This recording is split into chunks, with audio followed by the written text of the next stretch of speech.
let us start with our today's topic, that is quality control test for parental products. Okay, or evaluation of parental products. Up till now, what we have done is we have prepared the parental products. We have maintained all the proper conditions, isn't it? We have given manufacturing facilities. We have maintained sterile conditions. We have used very good formulation. We have packed the product, and now we are going to check whether this packed product is having good quality or not. We are going to evaluate the product that we have prepared. So there are some tests which are official tests, and there are some tests which are non-official tests that are carried out for parental products. Pharmacopoeia mentions 5 tests, that is particulate matter, test for particulate matter, uniformity of content, extractable volume, sterility, and test for pyrogens. Whereas there are some non-pharmacopoeial tests, like in case of tablets, hardness was a non-pharmacopoeial test. Okay, but which was an important test. The non-official test includes leak test, which is carried out in many industries. Okay, so these are the 6 tests that you are going to see for your evaluation of parental products. Let us go with the first test. Now, the first test is the test for particulate matter. Okay. Now, what is particulate matter? Particulate matter is any dirt particle or any particle that is present in your injectable. Whether it should be present? No. Not a single particulate matter should be present inside your product. And that is why you did all those, you gave all those manufacturing facilities, whereby you gave that clean, where you studied the clean room concept, whereby you have said that there should be no particle room, okay, or if present they should be very minimum in quantity, and even if they are present in minimum quantity, they should be very smaller in size, isn't it? That's why you applied that all HEPA filters, you have installed that HVAC, you had that airlock method of entering inside the sterile area. You divided your sterile area into different parts in green zone, in black zone, in white zone, in gray zone, isn't it? You made your person who is working in sterile area to wear all those garments, all those uniform, and then you allowed him to go inside the area. Are you understanding? So why you did all these things? Because you did not want the particle matter to enter inside your product. Okay, then you did all those filtration. This was all because you don't want the particle matter to enter your filtration, enter your preparation. Okay, now we are going to check with all the conditions that you have applied whether the particle matter has entered inside the preparation or not. And how you are going to do it? So you are going to do it with different methods. The one method that you are going to do is with your unaided eye. You are going to do visual inspection with your unaided eye, and you are going to see whether whether preparation is clear and whether it is practically free from any particle. Okay, you want your sterile products to be free from particles of approximately 50 microns or more. Okay, now these are the particles which can be seen with your unaided eye. Okay, so you do not want any particle which is more than 50 micron, okay, which can be seen by your unaided eye, to be present inside your particle. Now, if you take your parental preparation which is containing near about 100 ml, okay, or more, right, of a single large dose injectable, that is a large volume parental, okay, then apart from what is seen by your unaided eye, you do not want the presence of sub-visible particles also. Okay, so you do not want to see the sub-visible particles, the particles which are not present, which are seen by unaided eye, that is less than 50 micron, say in between 10 to 25 microns, or between 25 to 50 microns. Even these particles, okay, sub-visible particle, should not be present, okay, in the container which is 100 ml or more, okay, and which is used as a single dose volume injection, okay, in that, and which is administered by intravenous route. In such case, you do not want the presence of sub-visible particles also. So you don't want the presence of visible particles also, as well as you don't want the presence of your subvisible particles also. Moving ahead. Now there are two types of tests, as I told you. One which is done by your unaided eye, and the other one which whereby you are going to use the equipments in order to determine the subvisible particles. Okay. So for visible particles, what test you are going to carry out? For visible particles, you are going to carry out visible assessment test. This test is carried out for which containers, for which parenteral preparation. It has been carried out for your multi-dose injection. Okay, you understand multiple dose injection, whereby from one vial you are going to give, you are going to withdraw the sample, you are going to withdraw the drug many times and going to give it to many patients. Okay, or so for multiple drug injection, this test has been applied. Then for your single dose small volume parenteral, there also this test has been applied. And for parenteral solution which are constituted from sterile solids. Okay, so reconstituted suspensions, what you will call it, reconstituted sterile preparations. Okay, for these also this visual assessment test is been carried out. Okay, apparatus is very simple. You have a background. Okay, and you have a white background. Okay, if you have a background, the size should be similar. I have not drawn the similar size, but the size should be similar, right? And what you're going to do is how this background should be. It should be of matte finish. Okay, so matte black panel background of suitable size. Okay, and it should be positioned vertically. In the similar manner, you have this white panel. And how this white panel should be? It should be a non-glare white panel.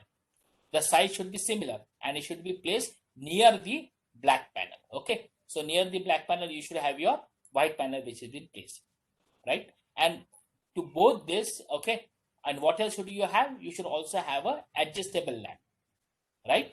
So that you can view the contents. So how you are going to carry out the procedure? The procedure is very simple. You remove the labels first. Okay, after removing the label, you are going to wash the container. You are going to dry the container so that whatever is present inside the container, you should be able to see.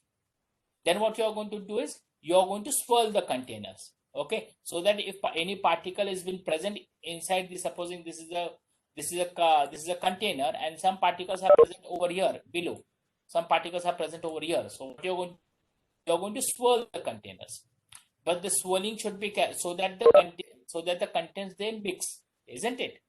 But it should be swirled very gently. If you don't swirl it gently, then what is going to happen? Then air bubbles are going to get formed and it is going to obstruct your viewing. Hence, what you're going to do is you are going to swirl this container, you are going to mix the container. Then you are going to observe this, okay, against your black background. For how much seconds? For 5 seconds. Then again you are going to swirl the container very gently and then you are going to observe it under your white background again for 5 seconds. And then you are going to see whether any particles are present inside it or not. After doing the visual inspection, what you should find? That it should be free from particles. Okay, no particle should be observed, okay, to your visible eyes. There may be particles which are subvisible, okay, which cannot be seen with your naked eyes. Okay, got it? So for that, what you are going to carry out now is you are going to carry out the test for the subvisible particles. For carrying out test for the subvisible particles, there are two tests that you carry out. One is microscopic particle count test. As the name suggests, what do you use over here? You use microscope. You take the contents on this slide, okay, and then you observe that where any particles are present or not, okay, under the microscope. And the second method that you carry out is light obscuration particle count test. Okay, this light obscuration particle count test, in this what you do is you pass your contents, okay, in the container, okay, and then you observe whether any particles are present in that or not. Once you pass this content, if any particle is present, then these particles are going to obstruct, they are going to hide, or they are going to conceal the path of light. So if you are passing the light, so this is the light rays. If there is some particles that is present over here, it is going to obstruct the light. Okay, it is going to hide the light, and that is going to be noted in the sensor. Okay, that is going to be noted. Okay, and that is going to give you the number of particles that are present inside your preparation. So there are two tests that are carried out, that is microscope particle count test and light obscuration particle count test. Let us go for the first one, that is microscopic particle count test. In this test, usually by naked eye, how much particle size you could be able to see? 50 micron or more. In microscopic particle count test or in light obscuration method, the particle size that you can see is 10 microns or more. Okay, in dimension if they are present, then that can be visible by a microscopic particle count test. Now, what is the apparatus consist of? The apparatus consists of a binocular microscope. It consists of a microscope.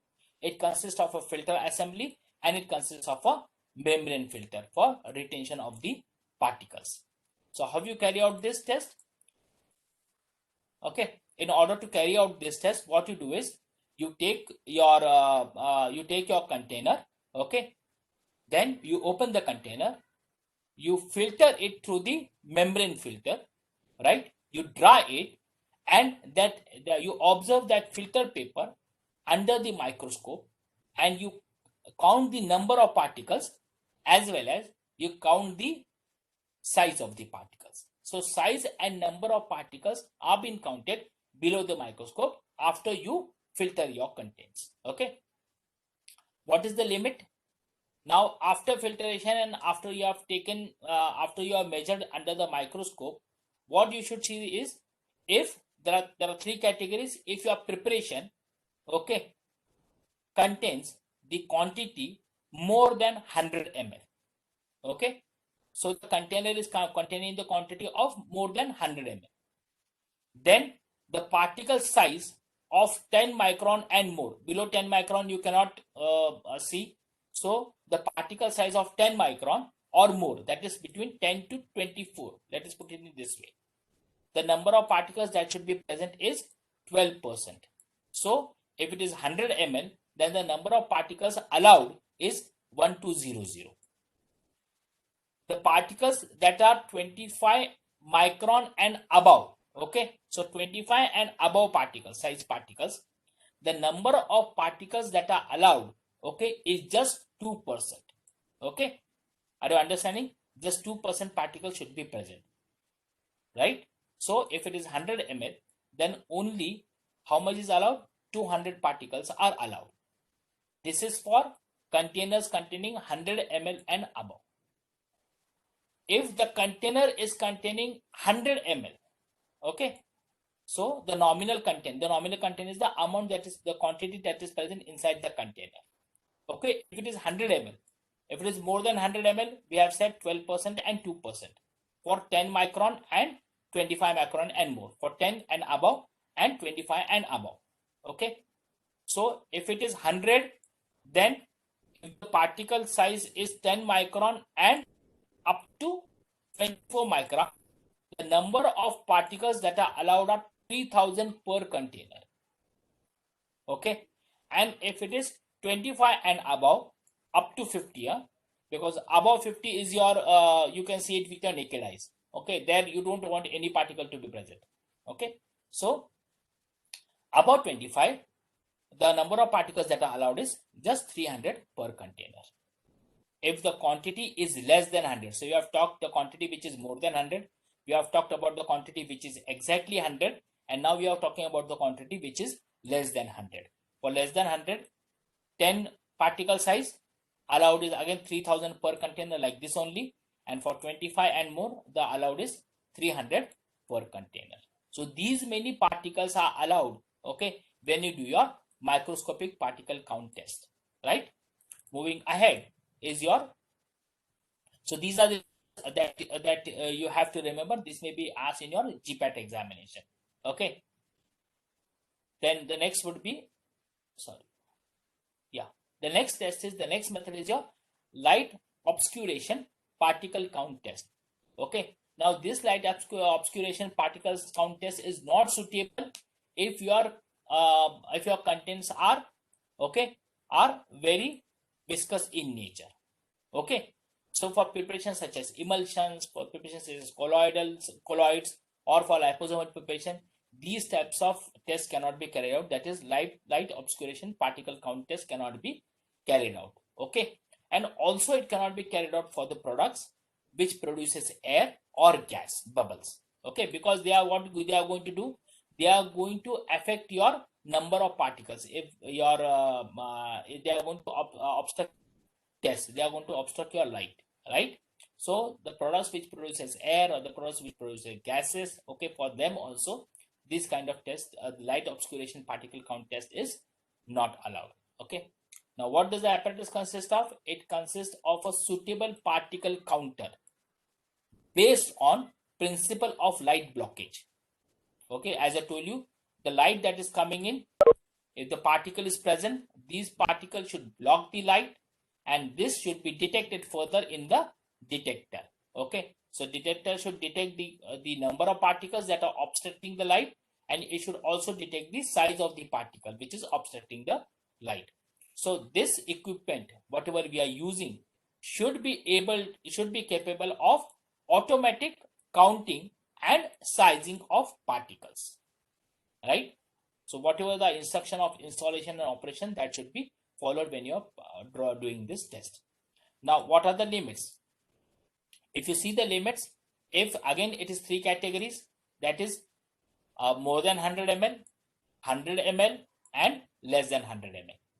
Again, the particle size is the same, that is 10, okay, to 25, that is to 24, and 25 and above. Okay, the particle size is again the same. Okay, if you see the limit that has been allowed, okay, it is nearly double.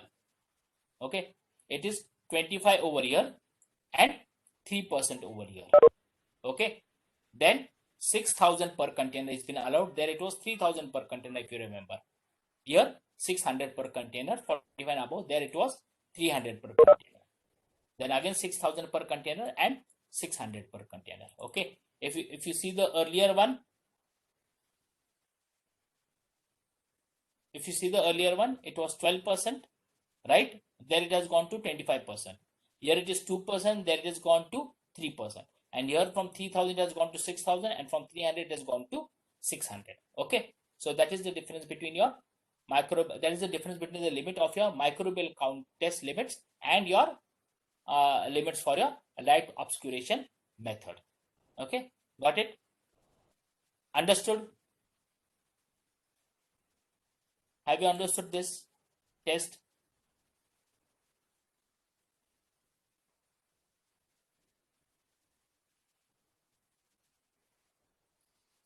Hello, have you understood it? Okay, anybody who has not understood this? Anybody who wants to repeat, for me to repeat? Anybody? Those who have understood, don't write down yes sir. Those who have not understood, and if you have any doubt, please do ask me regarding particle contamination. Now please remember, whatever these limits are and whatever are the sentences which are very difficult to understand, you can always omit it from your IP. Just try to take the gist of it. For example, if I want to take the gist of your particle contamination test or particle count test, then what I am going to take, what gist I am going to take it, that there should not be any particle that should be present. If it is 50 microns and more, I should not be able to see with my eyes. For that, what I am going to do is I am going to hold my container in front of your white background. Then I am going to in front of your black background for 5 seconds. I'm going to hold it in front of my white background for 5 seconds, and then I'm going to see whether it is present or not. Before doing that, I'm going to swirl the content and gently, so that the particles, if they are settled down, they get mixed up. Okay, now there are some particles which are less than 50 microns. So for the particles which are less than 50 microns, I won't be able to see with my naked eye. So what I have to do is I have to carry out the test. There are 2 tests that I carried out. One is with the help of microscope, one is with the help of light. When I am carrying it with the help of microscope, what I have to do is I have to first take the contents, I have to filter it, and then I have to dry the filter paper, and the filter paper that I have to use is your membrane filter paper, okay, so that the particles remain on it. Then this filter paper, I'm going to hold it below the microscope, and I'm going to calculate the number of particles and the size of particles. Then I have some limits, right? The limits are for are divided in three category: below 100 ml, 100 ml, and more than 100 ml. If it is more than 100 ml, then 12% and 2% are limits for 10 and 25 micron size particles. If it is 100 ml, then for 10 and 25 it is 3000 and 600. If it is less than 100, then again for 10 and 25 it is the same, that is 300 and 600. Then light obscuration method. In light obscuration method, the light is getting hindered, okay, accordingly you have to use the apparatus, and the limits are little bit double, okay. Other things are the similar. Here it is 12 and 2, then it is 25 and 3, then 300, 3000 and 300. Here it is 6000 and 600, okay. So this is how, you have to prepare a mind map in front of you. Yeah. Now moving ahead, the next test that we are going to carry out is uniformity of content. Again, this test is official test. That's why I've written uniformity of content as per IFP. You must be remembering uniformity of content, okay, for that we have done for tablets. That test and this test is near about similar, okay. The limits, the standards are similar to that of tablet. Just instead of tablets, what you have to write down is the container. There also we were selecting 10 containers, if you remember, in case of tablet. Here also we are going to randomly select 10 containers, and we are going to carry out the assay for them. The assay procedure would be given in any official book, or it will be given in monograph, or you would be having your in-house testing methods to carry out this assay. So you are going to take 10 containers and you are going to carry out the assay, and you are going to determine the quantity of active ingredient, the percentage of active ingredient that is present in your container, okay, in your formulation. What is the percentage of drug content, okay.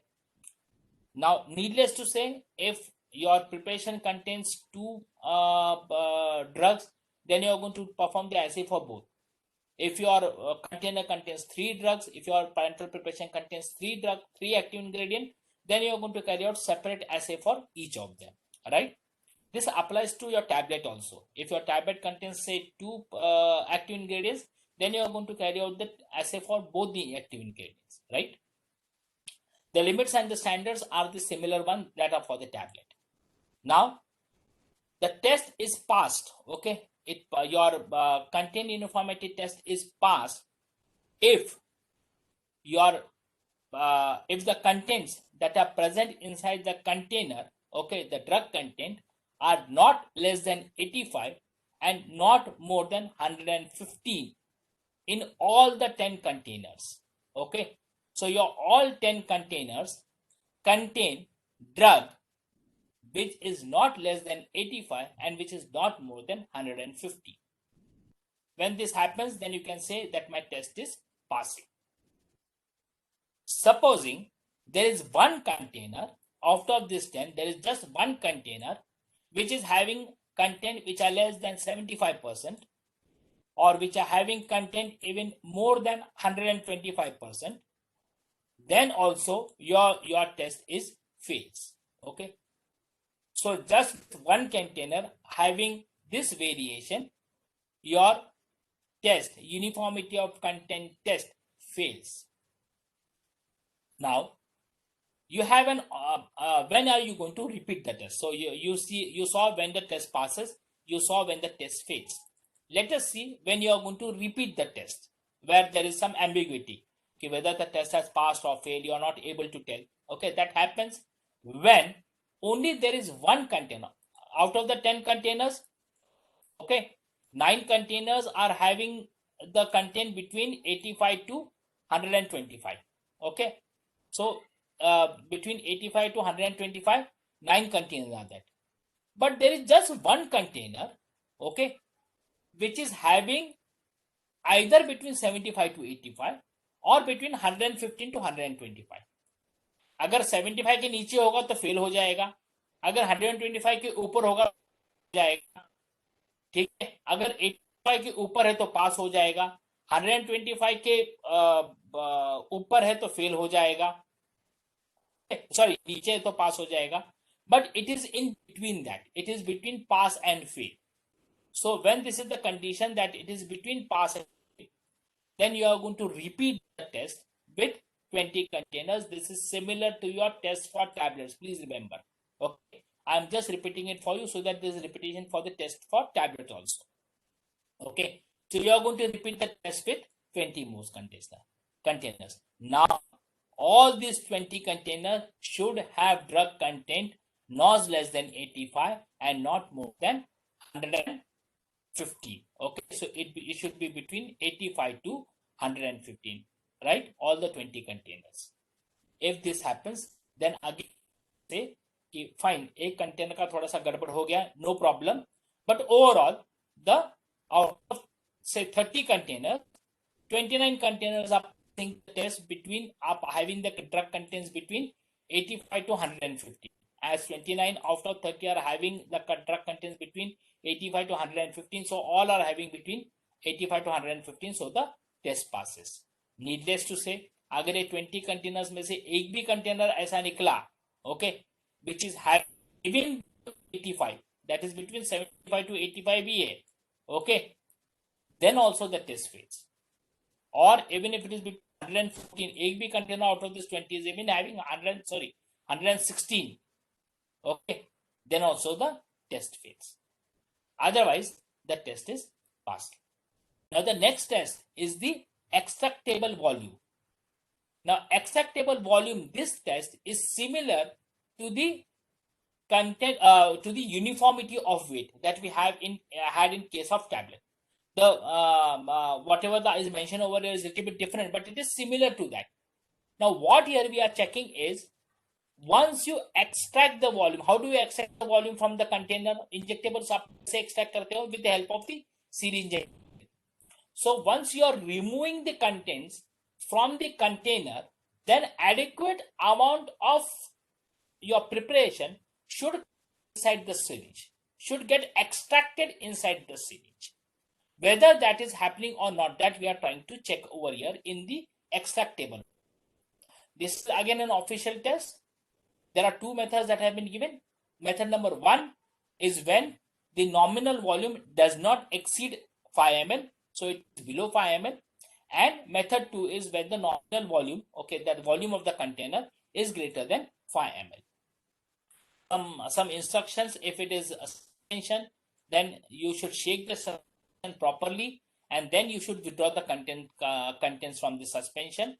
If it is an oily injectables, then you can warm the oily injectables. Usually, you must see the doctors, they are rubbing it in their palms. Okay, so you are going to warm the oily preparations a little bit, but before withdrawing, then again you are going to cool it to 25 degrees Celsius, and then you are going to carry out the test. So these are some of the instructions for your suspension and oily injectables.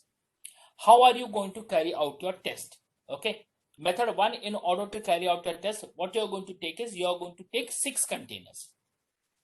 In method 2 also, you are going to take, I'll tell you how many containers, so the number of containers, they are changing. Okay, so in method 1 you are going to take 6 containers, in method 2 you are going to take 3 containers, right? So in method 1 you are going to take 6 containers, out of which 5 containers you are going to use for test, and 1 container you are going to keep it for rinsing the syringe. How you are going to carry out the test? First, you are going to take these 5 containers which have been taken for the test, and you are going to see them visually, and you are going to compare the volumes, and you should find that the approximately the same volume is present in all the preparation. That is the first thing that you are going to see. It should not happen that one is containing a very high volume and the other container is containing a very low volume. Okay, more or less they should be similar. Okay, more or less they should be similar when you are viewing it through your naked eyes. Okay, visually when you are seeing it, then they should be more or less similar. Once you observe that more or less they are similar, okay, then what you are going to take is, you are going to take this syringe, take this container which you have kept it for rinsing. Okay, then you are going to take the syringe. How this syringe should be? This syringe should be such that its capacity should not be exceeding the twice the volume to be measured.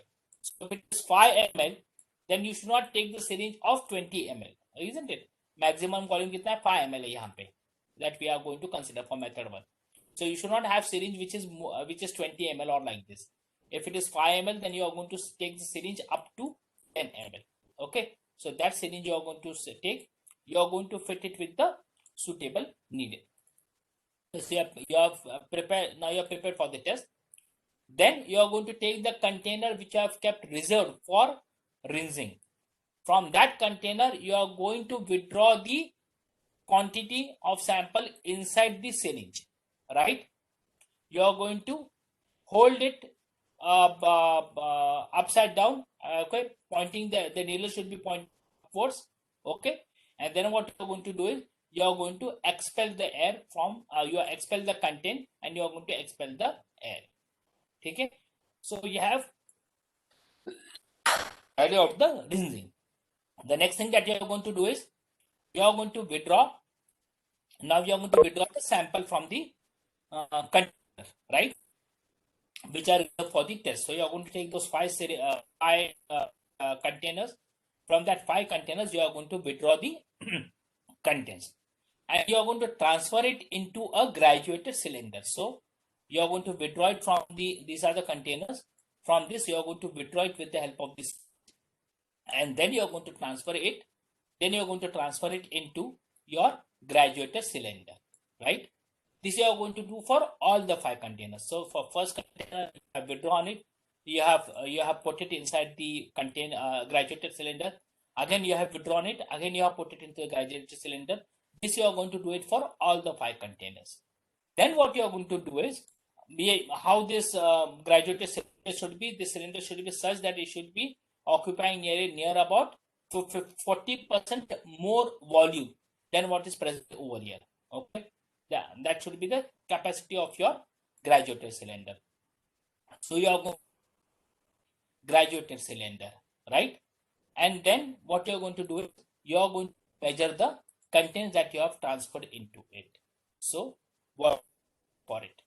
Limit the average contents, okay, of the 5 containers is not less than the nominal volume and not more than 115% of the nominal volume. What do you mean by this? Supposing my container contains 5 ml, okay, so the volume that is written is 5 ml. You write down the quantity on the label, isn't it? The quantity label is 5 ml of each container, right? You have extracted and you have put it into the graduated cylinder. Okay, correct? So the total volume now should be 25 ml. If it is 25 ml, okay, minimum, and not more than 28.75 ml maximum, then the test passes. Now, how I have arrived to this figure of 28.75 ml is the question. So 25 ml is the volume. 15% more is allowed to me, isn't it? Is 25 ki niche allowed? No, not less than nominal volume is allowed. So minimum should be 25 ml. 15% more is allowed, isn't it? Because 115% is been allowed. So what I am doing is 25, and I have calculated this extra 15%. It comes to 3.75 ml, right? I have added this to 25. So how much is allowed to me? 20 ml is allowed. Okay, got it? So the acceptable volume should be of this 5 container should be 25, and it should be 28.75, so that if I take the average, okay, this is for 5, if I take the average, then it is going to be 5 ml, or if it is divided by 5, then that ml. Okay, so that is how I determine extractable volume. So extractable volume, from extractable volume, what you find out, where that are present in my container are adequate enough so that when I draw it from the syringe, when I draw the contents of the syringe, then adequate amounts of container are coming inside the syringe. Okay. And when I pass it to the patient, then adequate amount of drug is going inside formulation first. If formulation goes correctly, then your drug is also going to go, isn't it? So the correct amount of formulation is going inside the patient or not, that you are determining by your extractable volumes. Extractable volumes because you are extracting the contents from the container. This was method 1, which was for less than 5 ml or less than 5 ml. That's why I have taken the example as 5 ml. Okay. Let us go for method 2.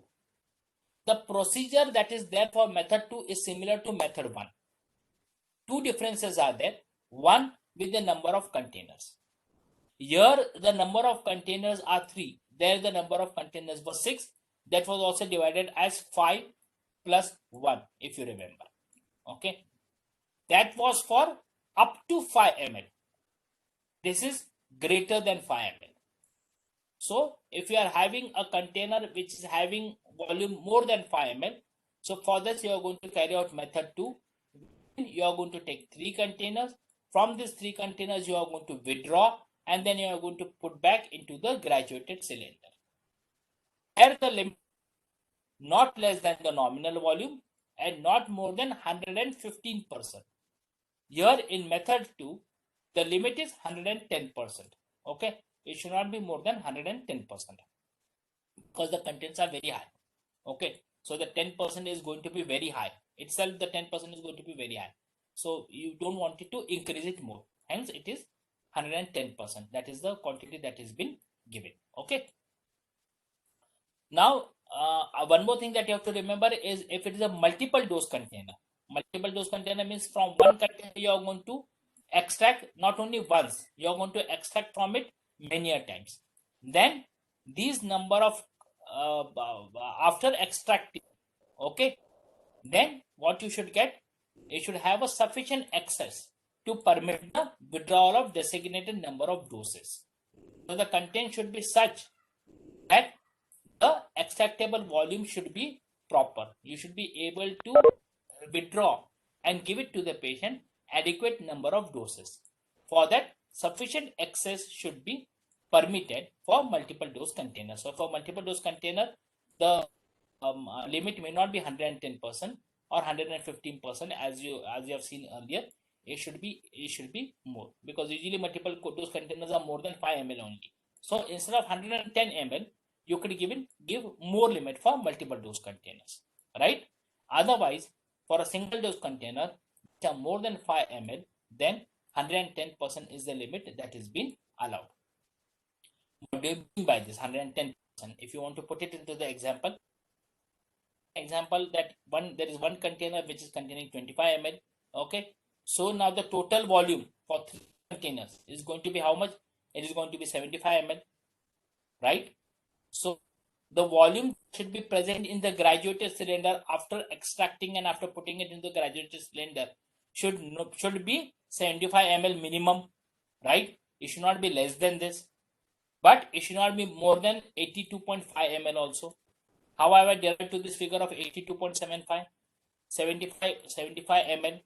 Okay, uska 10% comes to 7.5 ml. This 7.5 ml I have added to 75 ml. Okay, which comes to 82.5 ml.